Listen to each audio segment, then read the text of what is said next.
Sweet! State of the Snowpack has officially gone live. Welcome everybody who's tuning in. This is new to everybody that's a member of the State of the Snowpack team, whether you are a member of our community or you're someone that's here right now trying to make this all happen. You guys should see all the devices. We will post a picture later of the setup that is happening in Ryan Flat's house right now because it is pretty all time. I'll just start to say hello to everyone. Are people coming in on the channels? Yep. Awesome. Judson, you looking good over there? Yeah, everybody's joining in. Okay, rad. Well, without further ado, I'm going to just get her started because you're all here for information and we're here to give it to you.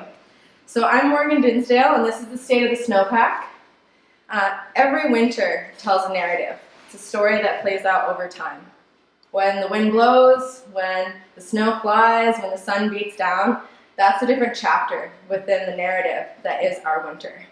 And that's what we bring to you, the story of our snowpack. Because understanding that story, truly, I believe, everyone in this room believes, is critical to staying safe and happy in the playground that is our backcountry. So as I said, my name is Morgan Dinsdale. I'm the creator and director of the State of the Snowpack. I'm also a local guide, an avalanche educator, and more than anything else, I'm just a woman who loves to play in winter's playground. The State of the Snowpack is a passion project for me because I really do believe these are community conversations that will save lives in our backcountry. By sharing as local as it gets snowpack analysis from some of our community's most expert snow scientists, I really believe we'll be able to make the best decisions possible in our backcountry. Our mission through these conversations is to reduce the incidents, rescues, and casualties that happen in our backcountry through coming together as a community and sharing information. We're honored this season to have three amazing speakers, Judson Wright, John Buffrey, and Jason Wishlow. Tonight we're going to kick off our series with Judson Wright, who is an ACMG guide, an avalanche educator, lead guide and owner of Kootenay Backcountry Guides, our partner for State of the Snowpack, Nelson. And he's also a father and a husband. He moved to the Kootenays in 1998 as a ski bum and hasn't left. He's become obsessed with the mountains and the culture of this town for the past 22 years, and in 2016, he launched Kootenay Backcountry Guides with the mission of keeping the backcountry as safe as possible through the work that him and his guiding team does. With that said, I'd like to take a minute to thank all of you for tuning in, for all of you for being active members of our community, for contributing your voices, your min reports, and for sharing this information with your friends, whether they're in the Kootenays or they're visiting the Kootenays.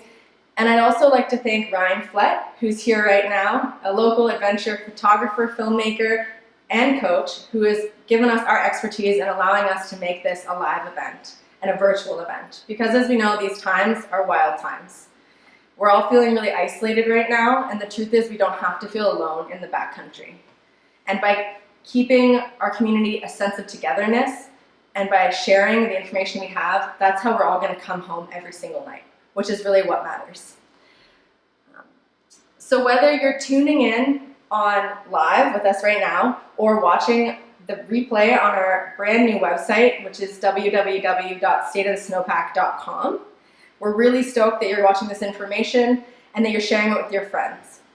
And without further ado, I'd love to introduce our first speaker and kick off this season with Judson Wright.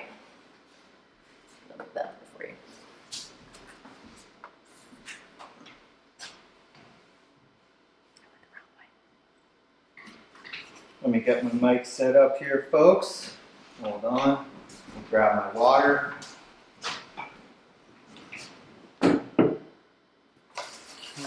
And clipboard. Okay, thanks for joining us, everybody. Yeah, how's everyone doing? Can I get some thumbs up out there? Can everybody hear and see the presentation? Am I standing in the right spot, Ryan? Am I locked in here? Cool, thumbs up around, people can hear. It's fantastic. Okay, thanks so much for coming to the 2021 State of the Snowpack, the first one. Last year, this event was a tremendous success. We had packed rooms full of dedicated backcountry users sharing vital information that helped make everybody safe, including myself out there.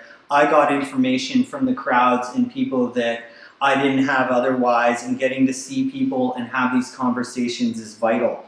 I really wish we could be seeing everybody in person right now and connect with you at our events. There's nothing I want more than to high five and hug everybody, but unfortunately we cannot have packed rooms full of sweaty, buzzed ski bums right now. It's just not safe. But I do see this as a massive opportunity to work on a way to get our information to even more people. As soon as it's safe to do so, we'll bring this event back to the Royal where we can get to cheers each other with beers and hug and high five and connect the way we were meant to face. And by then, we'll have a system dialed so that we can actually broadcast it as well as do it in person. Yes. So I'd like to say a major thanks to our sponsors at Rome Shop of Nelson, BC, and the good folks at Weston Backcountry. If you'd like to consider sponsoring this event in the future to make it bigger and better, please reach out to us. Let us know that you want to be a part of this amazing venture. Rome Shop is donating 2 Phantom waxes. Those are incredible value. And Weston is donating a 30% code off of any of their backcountry equipment or apparel. And the way we're gonna do that is anybody who shares or tags their friends when we upload this up onto Facebook and Instagram, if you tag and share your friends, we're gonna put you into a draw, and then we will draw those prizes and get in touch with you that way.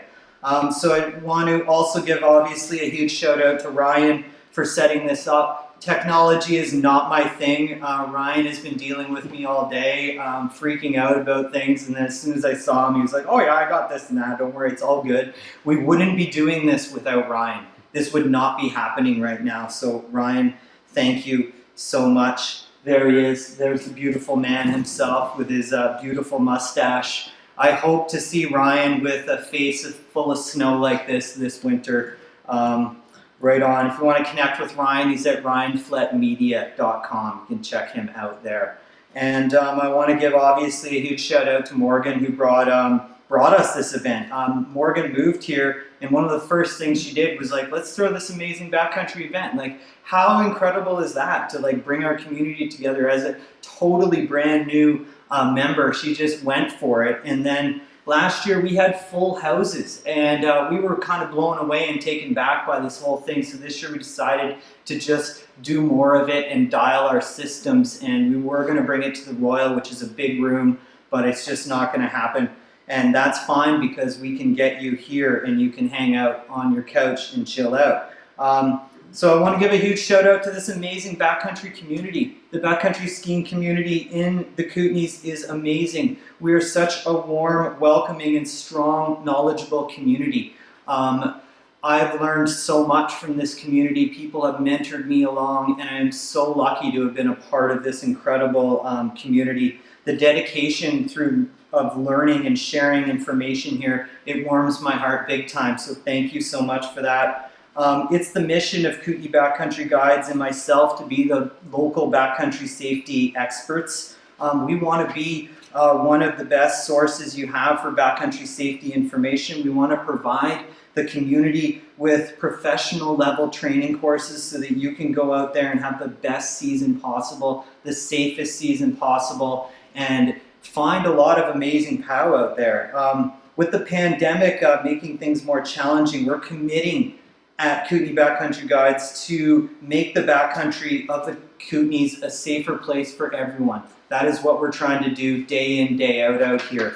Over the course of a winter, what we provide and how we do that is through our AST1 intro courses, the ski touring and splitboarding 101 courses, our intermediate and advanced courses, which are the Managing Avalanche Terrain, the AST2, and companion rescue skills. And then this year we have a new course called Snow Science 101. One of my big goals in life is to continue to be a positive voice in the culture surrounding backcountry touring so that we're not being one that's invested in ego and pursuit of personal power, and one that's more about using the mountains as a tool of learning. That's the key out there, is to use them as tools to learn, and we hunt POW and ski it along the way. I want people to understand the backcountry is an incredible place where you can be healthy and connect with nature and get away from all the challenges that 2020 has brought. The stress, the being at home, the lack of connecting with your friends and family is so hard, but the backcountry is full of open air and the ability to move around in open space and have moments where the state of the world seems distant right now. You can see friends you haven't been able to see in a while and hopefully get to ride some powder along the way. This is what's important. Getting into the mountains this early season has been a major factor in restoring my mental health. And I hope everyone joining us has the opportunity and has been able to get into the mountains in the last little while, to get out there and get some exercise and feel good. Along with this freedom, we do have a great responsibility in the backcountry. The responsibility of understanding where you're going and what you are participating in. The backcountry is not a place to take lightly. This isn't a place where you can go without training or not knowing what you're doing. Some type of understanding of the risks is needed. You need to know that there's limited resources to come and help you. You need to understand that people have died in our local mountains. Friends have lost friends, family members have lost family members, and many people have been affected by tragedy out there. Close calls happen all the time, and we just need to work together to reduce those accidents so that the backcountry is just more fun. Because there is no fun when there's incidents going on, so we want to reduce those. You need to understand that this is a place where mistakes can happen, okay? Mistakes occur, and we don't want to judge others, but at the same time, our mistakes can cause harm to others in the mountains, so it's up to us to take that responsibility seriously. So, on this evening's agenda tonight, we have Backcountry Community Conversations, limits of the Avalanche Bulletin, review of an incident in the Whitewater Backcountry in 2016, and terrain breakdowns in 5 Mile Creek you can use for safe travel, Snowpack summary and test profile analysis in the Kootenays, and how to have a great winter in 2021. Quick disclaimer that my lawyers made me do. Actually, I don't have lawyers. I couldn't afford one. The information I present are my own observations to the best of my ability. This presentation does not replace actual avalanche training. Sign up for one of our courses this winter. There are lots of them. I'm not perfect. I make mistakes. What you do with this information I present is your responsibility. Please use it responsibly. We're all part of the Backcountry Team. That's one of the amazing things in the Kootenays here is we're all part of this big team. I've been noticing a little bit of animosity going on out there. Not a lot, but just mostly on social media, not so much in person. Social media tends to breed that. But mostly from experience, people complaining about new backcountry users of our local area and our areas being too busy. There's been a few accusations hurled that new users are dangerous and cause issues in the backcountry. From my own personal experience and a recent article in the Colorado Avalanche Information Center that used info from the last 2 years, 2019-2020, most avalanche incidents in the backcountry and accidents were actually caused by experienced backcountry users. It's more likely, in my view as well, for people who know what they're doing to get into avalanches than simple beginners out there. So before you judge others on being in the backcountry, understand that accidents can happen to anybody out there, whether you're experienced or not. With that being said, if you're new to the backcountry, it's your responsibility to get training. It's your responsibility to do trips within your skill set, to start out small and work your way up. Don't blindly follow skin tracks. Carry a map and a compass and know how to use it, and get a navigation system. Get all the rescue gear needed and be prepared out there, please. If it's busy out there, let's be positive and understand and be a team in the backcountry.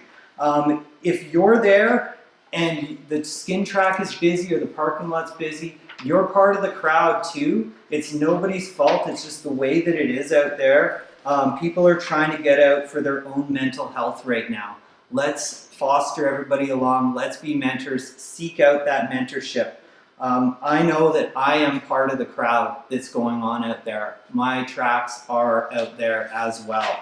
Okay, right on. So here's a little snippet of that article here. We can see on the axis going across is the amount of training that people get with the number of avalanche incidents that have gone on. And you can see that the beginners are taking on the least amount, it seems, of actual avalanche incidents, whereas the most of them that are going on are in the intermediate to advanced and expert category, filling up the bulk of the incidents. And that just makes sense, because when you start to get good at backcountry skiing, you're starting to want to get into more steep slopes. You're starting to take more risky decisions out there and go further and farther. And I applaud everybody for doing that, but when you do that, you do step up your risk. I love this. This got shared in our Kootenay Backcountry Touring group.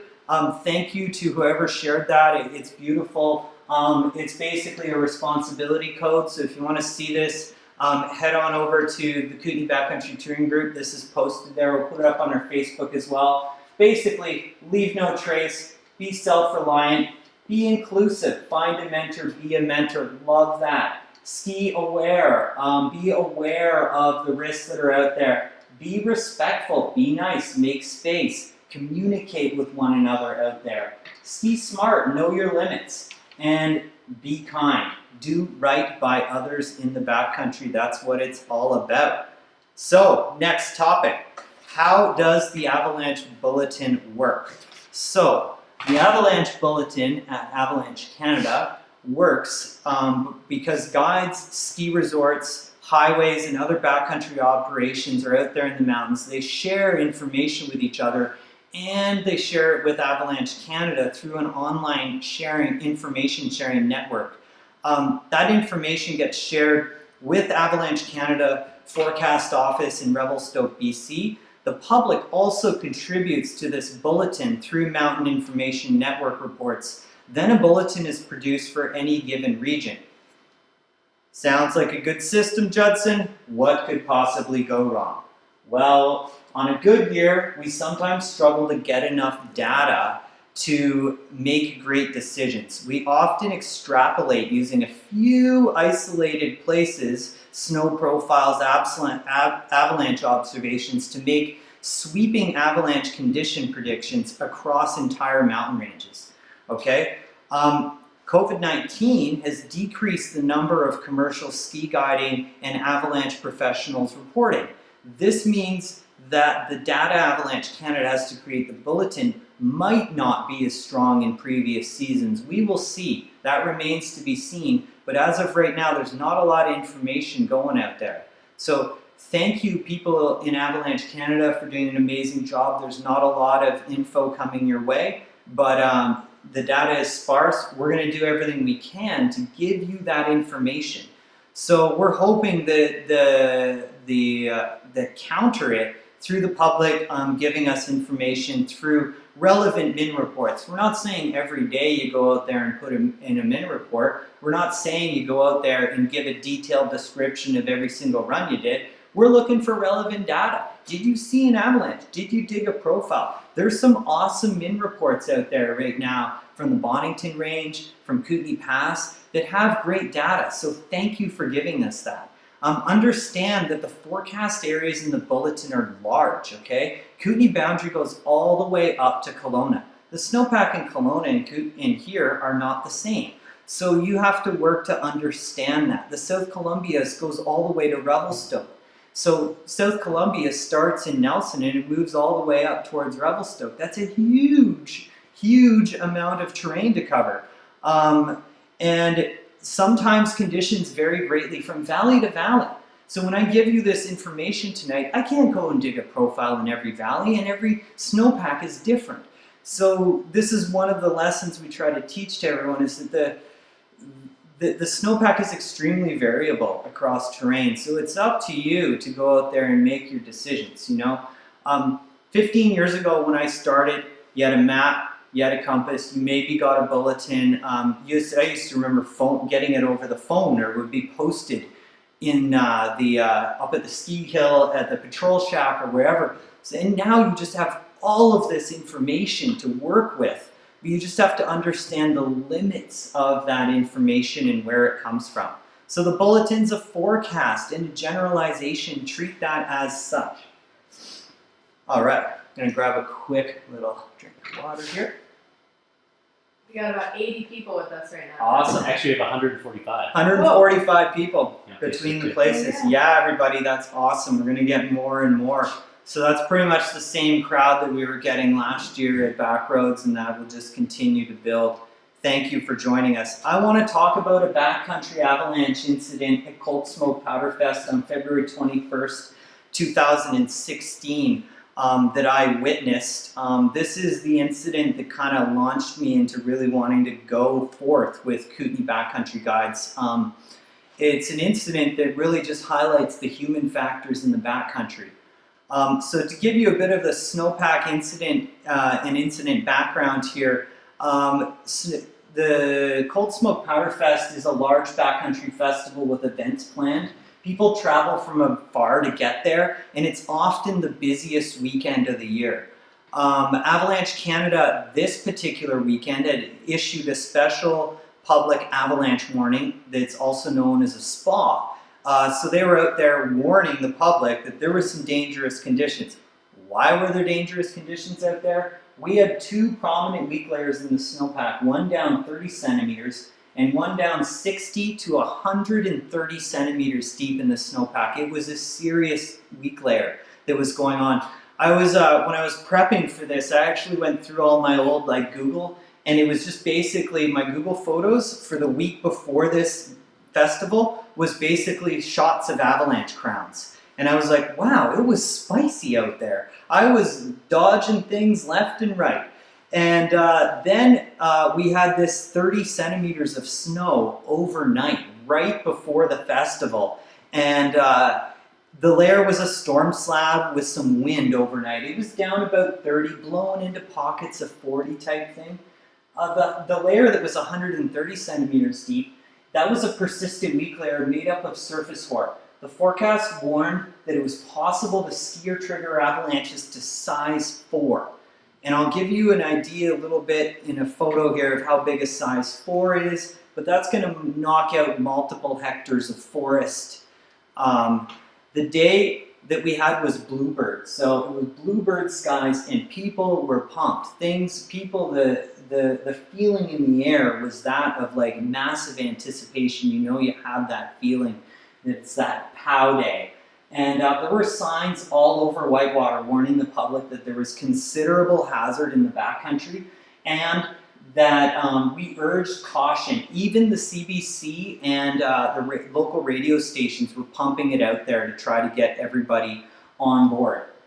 Then, so I was working with John Buffrey, and we headed a team running the Backcountry Clinics at the Cold Smoke Fest.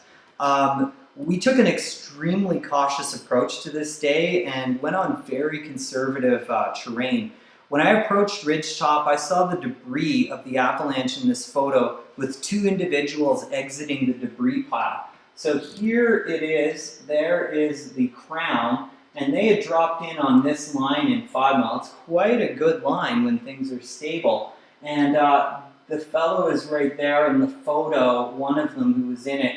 I didn't fully see the slide. There might have been another person, there might have been 3 people there, so I don't really know because I wasn't able to get there on time. I just saw them kind of exiting.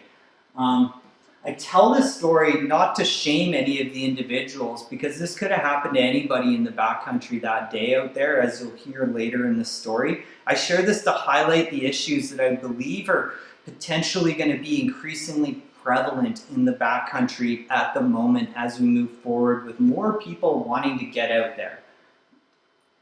So here's another shot. There's a size 2. This was a size 2 avalanche, and there is the victim there. So I got on the radio and I called the Whitewater Patrol, and I was talking to all the other guides in the field, and they confirmed that yes, They were also seeing avalanches go on in Weimer Bowl, which is the next bowl over from 5 Mile, the one that goes into the ski resort. And there was basically every big line in the whitewater backcountry was getting skied that day. And so I wasn't 100% sure at the time if anybody was buried until this guy just skied away. And once I saw that guy go away, I was like, okay, he's moved on. There's nobody buried. He's not getting his friends. Able to stand down the resources, right? Be able to call on the radio and tell everybody to just step down. And so here's a shot of the overview of 5 Mile Bowl right here. And here's the actual avalanche. So there it is up there. And I'm going to move it. There it is, highlighted in. That's the actual avalanche that popped out that day. And I don't know if you can see in the photo yet, but this bowl is littered with tracks of people that day. I counted 22 tracks just underneath this avalanche from that day. So that all of these tracks are fresh from this morning on the day that we were forecasting potential size 4s to be skier triggered. So here is what a size 3 would probably look like in that bowl. And if this layer, if these individuals had this avalanche, which was just on the storm slab, so this only was the 30 centimeter deep layer that got triggered. But what could have happened easily is any of these skiers or that debris pile from that avalanche could have triggered the deeper layer that was down 60 to 130 centimeters. Okay, so here is a shot of what a size 3 would look like, and most likely that avalanche would actually go all the way down to Valley Bottom. And here is a shot of what a size 4 would look like. And drawing out this size 4, it wiped out every single track in the 5 Mile Bowl, and it would have cascaded down on everybody in the bottom of the bowl who was probably putting their skins on, high-fiving one another. Who knows exactly where they were, but some of the skin tracks that go on in this valley go right up through where that slide could have gone. So basically, what are my key sort of takeaways from this incident? That is that you can get training. Lots of people are getting training. Applaud the training. Amazing. You can be savvy, find lines. Love it. We love people who can find awesome lines and ski them. You can read the Bulletin. We read the Bulletin all the time. The Bulletin's the thing. Everybody reads it. That's awesome. We can give you all the latest snowpack info. We can tell you, hey, this layer is active, that layer is active, Avalanche Canada's all over it. We're out there monitoring these things, giving you this information. But only you can control where you go and what you do with this information. That is 100% up to you. You have so much info at your disposal. But we can't stop you from doing that. It's the human factors. It's that building pressure that was on that day that caused that scene in the whitewater backcountry. And moving forward, I just really hope we don't have that this winter where there's people underneath one another and people dropping in on lines and nobody communicating. So please, everyone, let's all just be respectful of one another and understand that we are out there in serious avalanche terrain. We're all together in the backcountry. We're all part of that team, okay? And communicate with others. So, with that being said, I would like to move on to a bit of a terrain discussion on 5 Mile Creek and the Acidophilus uptrack. So this is, for anybody who knows whitewater backcountry, 5 Mile Bowl is one of the most popular places to go ski touring. The access is good, the lines are great, it's fabulous out there, I love it. Early season. It's early season, guys. I wish it wasn't early season. Some Decembers here are amazing early season. The last couple have not been so bomber, and I'm hoping this is not a trend that we see. There's a lower than average snowpack in the south of the region, but more than average or average, more like average in the north part of the region. The further north you go, the more snow there is. So when I say north, I mean as soon as you go north of Kootenay Lake, the snowpack starts to build as you head to Revelstoke, and then by all accounts it appears that the folks in Revelstoke are in midwinter season. and I am super jealous of all of you folks. So so the Nelson Range, when I say region, I tend to focus on the Nelson Range for this region, south of Nelson, and the Kootenay Range to the north. I do get out in the Valalas every now and again, but most of my travels are in Nelson and Kootenay Range. Roslyn, presently, sorry Roslyn, low snowpack. This happened last year too, and then Roslyn got great again, so it'll come back. We'll start a campaign of make Roslyn great again with the snowpacks. There's a number of crust layers in the snowpack. Yes, this is a recurring theme in our early season that I'll get into in a little bit. There's a number of surface hoar layers going on out there, so there's a few of them that I will describe in a bit. Whitewater hasn't been open since a couple weeks ago, so getting observations in the whitewater backcountry is challenging right now, hasn't been easy. Most cat and heli ski operations are not operational right now, so at the moment finding data is a little bit sparse. It's kind of like, hey, have you been there type thing, or look at a min report.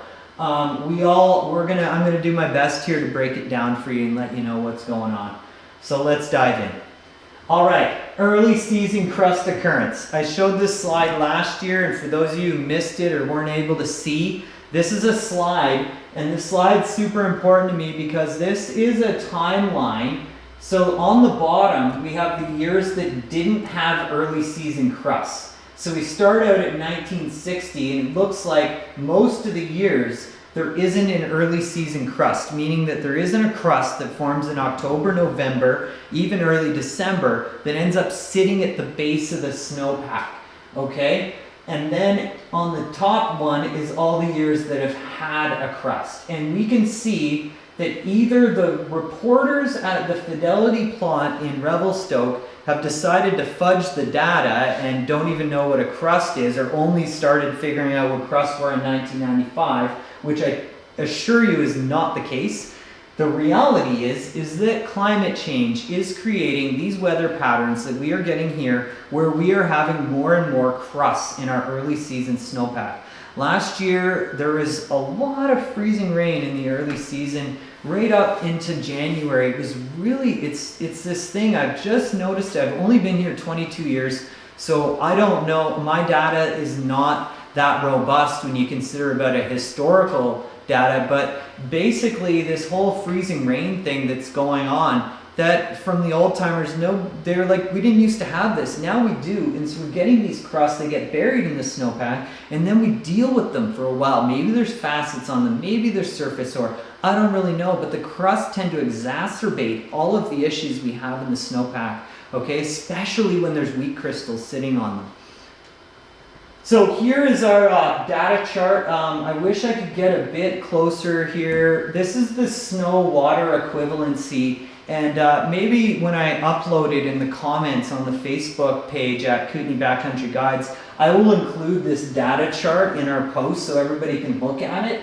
And basically, we are kind of on the low end in terms of water equivalency. Now, water equivalency doesn't mean snowpack depth, but it's pretty correlatable for the most part, and we're at below average water equivalency in our snowpack. The green line is last year and the blue line is this year, and you can see we were kind of higher and we were doing good.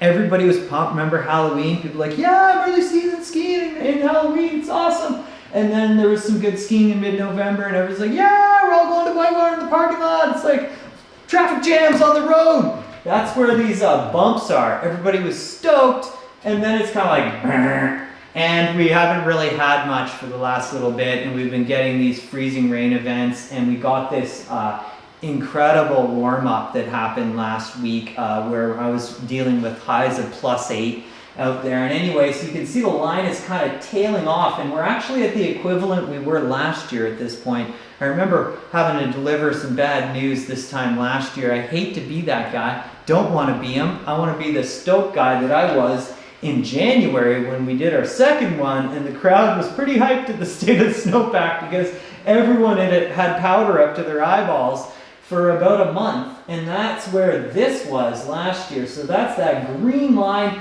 and you can see for a lot of last year, right until the beginning of March, we were at all-time highs for our snowpack. So people were stoked. We had an incredible winter, but everybody at the beginning was like, oh, they're bummed out. And I'm hoping that this year turns around like it did last year, and all of a sudden, boom, the old tap gets turned on, and we're in PAL land, because I like living in PAL land. PAL land's the best land, not this crust facet land. Don't like it, not fun. So, travel conditions. What's going on with our travel conditions right now? Below tree line, travel is rugged and hazardous. Yeah, anybody who's been out below tree line? Not fun. Many rocks, stumps, and logs are present. Look out. Don't break your shin. Don't break your ski. Remember, PAL land might be around the corner. You don't need to go in and charge down the stumps and the rocks. Okay? Snowpack increases greatly above 1,900 meters. So if the mountains here were 2,900 meters, I'm pretty sure we would have a fat snowpack, but not so much right now. South aspects are melted to the ground in many areas due to the recent strong temperature inversion. There is like grass and rocks out there, and it just snowed like 10 to 15 centimeters on them.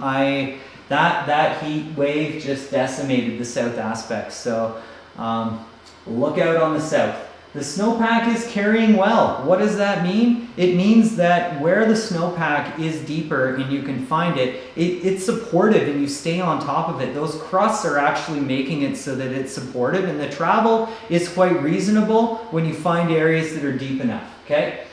North aspects above 1,900 meters and protected tree line areas have the best travel and riding conditions right now.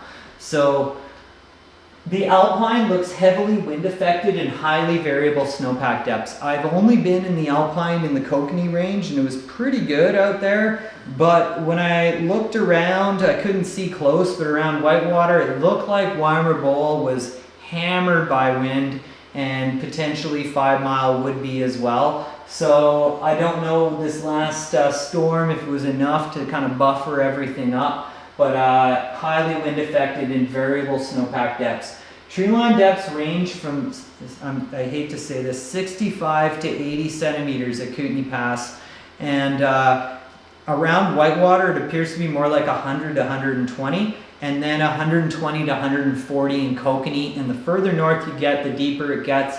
I was talking to my friends in Revelstoke in the Monachies, and they were saying there's like 200 centimeters up there. Don't go, it's COVID, we're saying don't travel, but 200 centimeters up there is pretty tempting. Hello Revelstoke, we're jealous of your conditions. Hi everyone in Revelstoke, we love you. Send the snow down here please guys, please, we could use it. Here's a photo of Kootenay Pass right now in the trees. That is not what you want to see, it's not where you want to go charging, okay?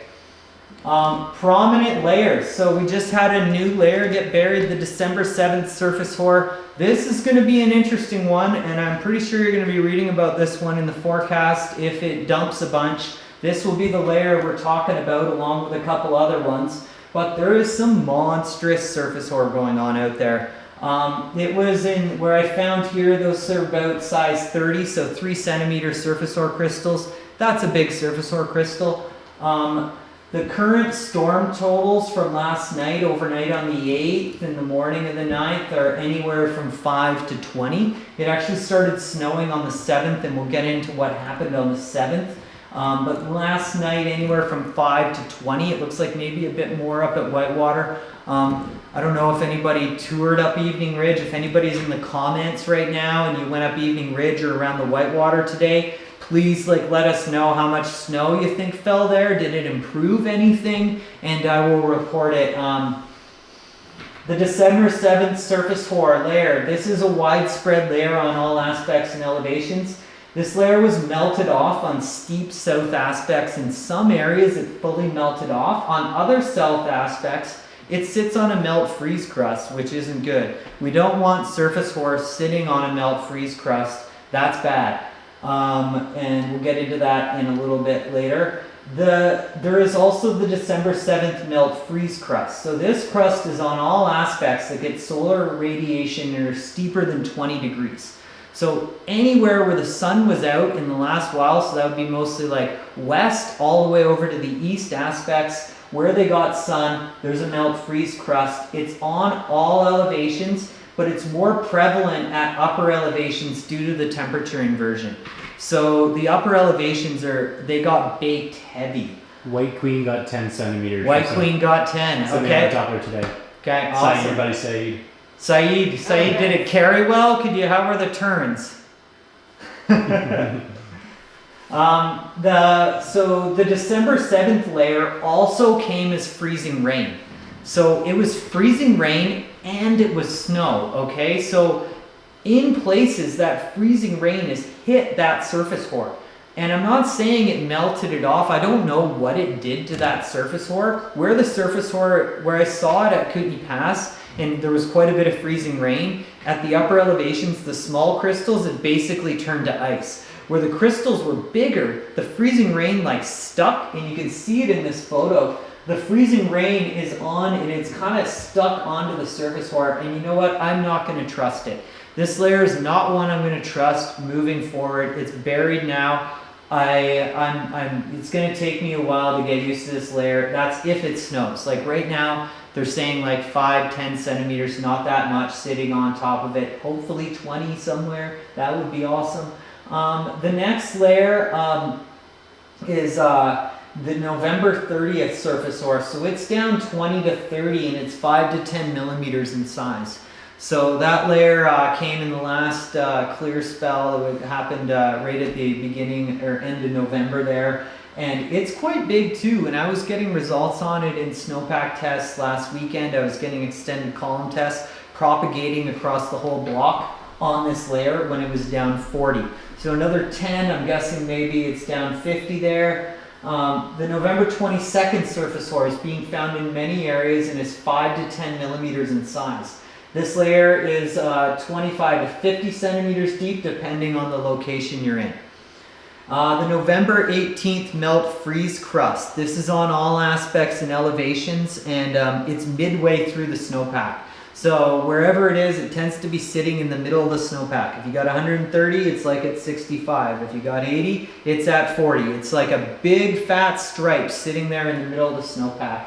And then we have the November 5th melt freeze crust. It's on all aspects and elevations, anywhere from 10 centimeters down in the south off the ground to 50 centimeters off the ground. Now, in some places down south at lower elevations, we're not finding that at all because there wasn't any snow to melt, and it just wasn't there. So it tends to be more prevalent at upper elevations. There's also a bit of facets that we get into the snowpack sitting on top of that layer.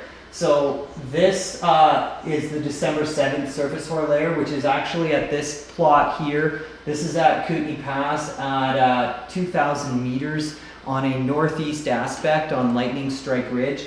I struggled to find anywhere that even at 85 centimeters. I was probing the whole way through the forest, trying to find anywhere that had snow. Mostly it was 50 to 65 centimeters there. But all the layers are actually present that we're finding elsewhere in this snowpack, so I chose to use it as our definition. So when you go if you go up north, these layers are there. There's just more snow surrounding them, so the slabs are a bit bigger around all the weak layers. So we got the December 7th surface ore on the top, which is actually a melt freeze crust. And now on top of that is actually 5 to 10 centimeters of snow sitting on that layer.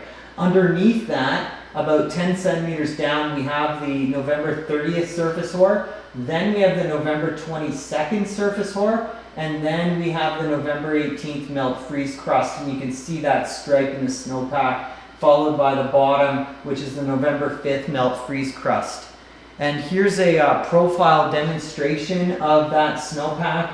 And what we're looking for here is as it goes further over to the left, that's harder snow.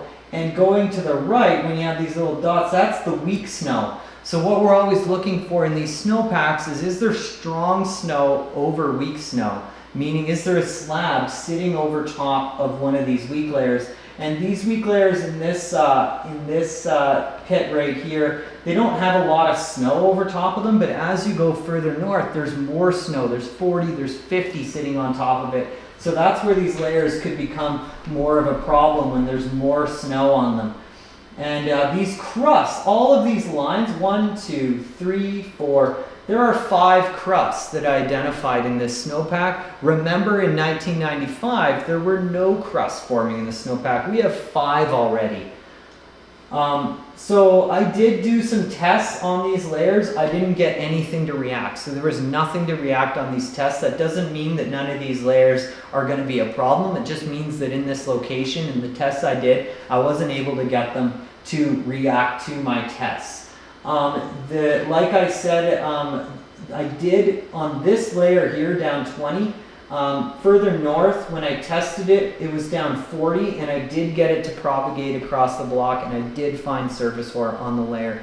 So it is a layer that I'm out there thinking about when I'm going traveling in the mountains right now. The other one, this is the other one. This is the one Avalanche Canada's been talking about, is a deep persistent slab. It looks like an ice block right here, but really it's ice and then facets and ice and facets. And what's sitting on top of this crust is more facets. So we're gonna have to monitor this. It hasn't been active yet, but there's really not that much snow sitting on it.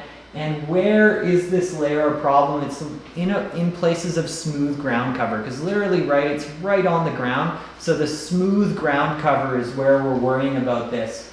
And then here's a pit from the Kootenay Range that I did. It was actually quite high. I got up to 2,400 meters there on a south aspect. I noted there was quite a bit of wind loading. The snowpack depths are super variable, but where I dug in this location, it was actually 185 centimeters deep. And this is more like it in terms of a snowpack that I want to see out there. It is on a south, so that surface ore isn't present there because it was blown off, melted, etc. There's different reasons why it wouldn't be there, but I didn't find it. And we found very solid snowpack here in the Kootenay Range. That doesn't mean the snowpack is solid everywhere in this Kootenay Range. It just means where I dug on this south aspect, great snowpack. Anybody who's been in the Kootenay Range and wants to share with us some information, I'm happy to load it up on when we do this presentation on the Facebook page and do the final product for everybody. Share with us the information. If you've been out in Kootenay, you've seen anything, did you see surface ore? This was also December 1st, so there is more surface ore on top of this now after that. And there is a big melt freeze crust sitting on top, right? South aspect, up high, 2,400 meters in the Kootenay Range. There's gonna be a crust up there. So, thanks for that, but what the heck does it all mean, Judd? What are we talking about? It means we have a complicated, shallow snowpack in many areas. It means things are complicated.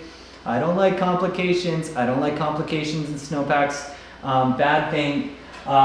It means that these buried weak layers are likely to last a while. They're in the snowpack, they're insulated, they're not going anywhere. What we have on our side with these layers is that it's warm. It's been warm for a while, so there's going to be rounding going on in the snowpack with these layers. It means that if we get a big storm in the next while, we should expect these layers to become active.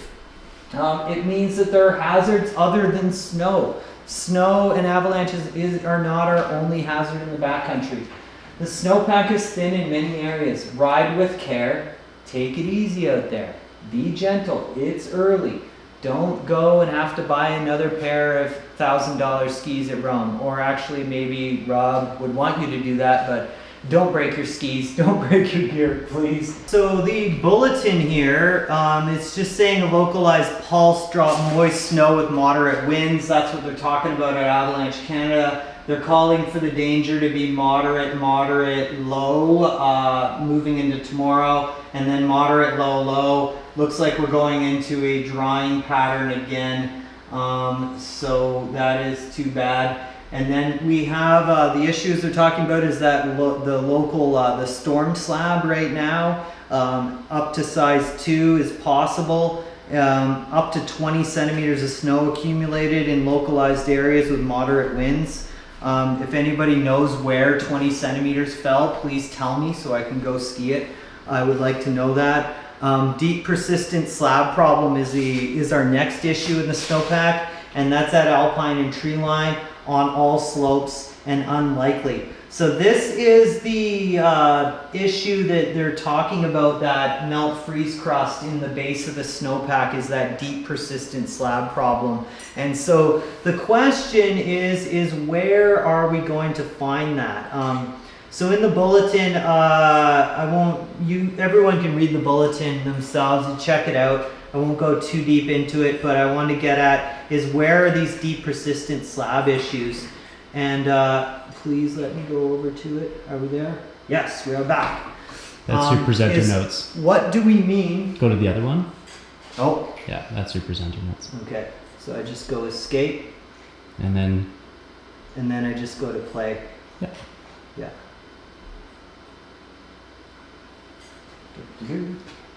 So what do we mean by areas of smooth ground cover? Where can this become a problem?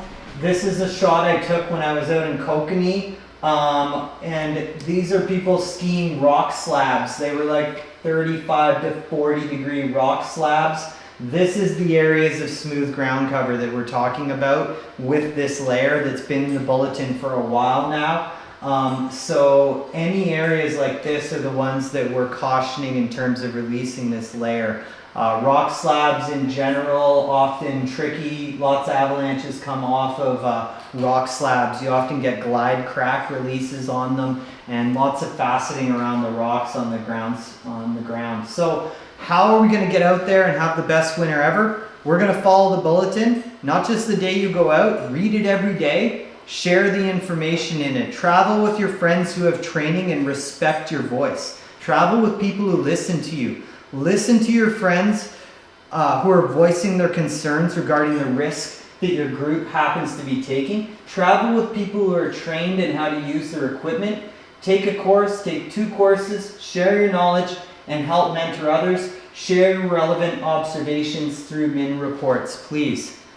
And so what am I doing? This is what we're up to at Kootenay Backcountry Guides. We've got Backcountry 101 courses. My big one this year is a Snow Science 101 course. If anybody wants to dig into this stuff, if you like this type of stuff, the snowpack info I was presenting, you want to learn more, this is your chance to have a 1-day course where you get to spend a day in a field with a very experienced guide looking at the snow, where we give you the tips and tricks to be able to gather quick and relevant information, because the more people we have gathering that relevant, high quality information, the safer everybody gets. And we've got our avalanche skills training courses going on all winter long. So yeah, thanks everyone for tuning in. Thanks for bearing with us through the minor technical glitches and following us here. Morgan, do you have anything to add? Get out there, be safe. Thank you. I love you all. I love our community here. Thank you. I can't wait to see everybody and give them a big smile out there and ride Fat Pow. Sweet. That's what I'm like. Yeah. Awesome. Thank you so much, Judson. Please feel free to reach out with questions. We're going to be sharing these streams on our website, stateofthesnowpack.com. And as Judson said, we have some awesome prizes, and for everyone that shares, you're going to be entered into a draw. So please share this information. Please tune in next month. Judson is going to be our speaker then as well, and we'll be tuning in live the same way we are now. Do you want to throw it out to a few questions? Yeah, if we have any questions, Yeah. actually, now would be a great time. Yeah, we're just monitoring all the accounts here, so. Maybe I'll pass this back to you, Judson. I can Well, leave see this if here for anybody's you. got Any it. questions? Nothing rolling in yet, but Well, maybe next time come Yeah. with Yeah, any I was gonna say questions you next- have. Yeah, like next, obviously we're gonna have more snow, hopefully for next presentation. So if you've got any questions coming into that presentation, just have those ready in the back of your mind. So when we have question time, we'll be able to answer them for you. Yeah. like what's MIN stand for? Mountain Information Network. Yeah, Mountain So Information you Network. can find that on the Avalanche Bulletin itself. There are these teardrops you will see out there. And yeah, that's that. Sweet. Yeah, it's right there in the bulletin. Okay, when someone was talking about smooth rocks, you don't mean, or smooth surfaces, you don't Yeah. mean boulder fields, do you? It's more No, plainer? it's more when it's plainer, meaning that it's smooth, grassy rocks, not it's where like boulders will break the snow up. So those smooth ground cover, we talk about a plainer slope. I'll answer the next question. Yeah. Hardest part of COVID is sharing technology. For those We're who gonna are, wash our hands. For those who Straight up. are curious, just in terms of COVID, we're taking it very seriously. And Judson and I do happen to work on the same guiding team, and we're all in kind of like a little bubble. But I saw someone ask if there's anywhere in Panorama that's hosting a similar event. I actually saw this morning that someone from Kicking Horse has posted an awesome video, and something that everyone in Nelson should know and everyone who's watching wherever you are should know is that it's actually a huge passion of mine to make this a BC and Alberta West project. So I'm actually going to find a way to make this a subscription so that it'll still be free, but people can donate, because I want to be able to bring this to all the mountain towns of the West. I want to be able to let you guys fund it and then also be able to put some of that money back into Avalanche Canada, and I'm hoping to partner with some of the really great companies that are around in Canada in order to do that. So it's not in Panorama right now, but hopefully next season it will be in several more mountain towns, and that'll all be hosted on stateofthesnowpack.com. So stay tuned for more information. And if you're from any of the mountain towns, if you're from Revelstoke, from Golden, from Squamish, from Whistler, from any of these towns, from Smithers, I would love to hear from you if you're interested in being involved with this project and interested in spreading this, whether you're interested in being a speaker, or you're a filmmaker who has time to donate, or you're somebody who just loves organizing and running events and don't mind helping facilitate that. So please reach out to me either at State of the Snowpack at our Instagram account or the website, or you can reach me, Morgan in the Mountains, on Instagram as well. And also 2 days from now, we will have this whole video up online. So check it out at stateofthesnowpack.com, and then Facebook and Instagram for State of the Snowpack, Kootenay Backcountry Guides, and Ryan Flett Media. So make sure to share it there, because that's where we're giving away prizes.